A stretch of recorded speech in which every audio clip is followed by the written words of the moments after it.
Israel, America, Iran యుద్ధం భారత్కి తలనొప్పి వ్యవహారంగా మారింది. కీలకమైన రస్ లఫాన్ ప్లాంట్పై ఇరాన్ డ్రోన్ల దాడుల దెబ్బతో ఖతార్ ఉత్పత్తిని నిలిపివేసింది. దీంతో భారత్కి ఎల్ఎన్జీ సరఫరాపై తీవ్ర ప్రభావం పడుతోంది. దీనితో దేశీయంగా పరిశ్రమలు, సిటీ గ్యాస్ డిస్ట్రిబ్యూషన్ కంపెనీలకు ఎల్ఎన్జీ సరఫరాలో 40% వరకు కోత పడింది. ఫలితంగా ఆయా పరిశ్రమలు గగ్గోలు పెడుతున్నాయి. కొన్ని సంస్థలు ఇతర ప్రత్యామ్నాయాలకు మళ్లే అవకాశం ఉన్నప్పటికీ అది ఖరీదైన వ్యవహారంగా మారింది. ఖతర్తో కుదుర్చుకున్న కాంట్రాక్టు రేటుతో పోలిస్తే స్పాట్ మార్కెట్లో రెట్టింపు రేటుకి కొనవలసిన పరిస్థితి ఏర్పడింది. ఓవైపు సరఫరాలో కోత పడగా మరోవైపు స్పాట్ మార్కెట్లో కూడా దొరికే పరిస్థితి లేదు.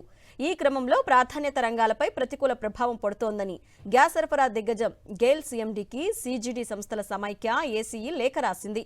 గృహాలు, సీఎన్జీ కస్టమర్లు, చిన్న పరిశ్రమలకు నిరాటంకంగా గ్యాస్ సరఫరా చేసేందుకు తాము కట్టుబడి ఉన్నామని, కాకపోతే గ్యాస్ లభ్యతపై స్పష్టతనివ్వాలని కోరింది. కీలక రవాణా మార్గమైన హర్ముజ్ జలసంధిలో నౌకలు ప్రయాణించే పరిస్థితి లేకపోవడం వల్ల సరఫరా దాదాపు నిలిచిపోయినట్లు ఖతర్ ఎనర్జీ, పెట్రోనెట్ వెల్లడించాయి. దీంతో గెయిల్, ఐఓసీ ప్రత్యామ్నాయంగా స్పాట్ మార్కెట్లో కొనుగోళ్ల అవకాశాలను పరిశీలిస్తున్నట్లు సంబంధిత వర్గాలు తెలిపాయి.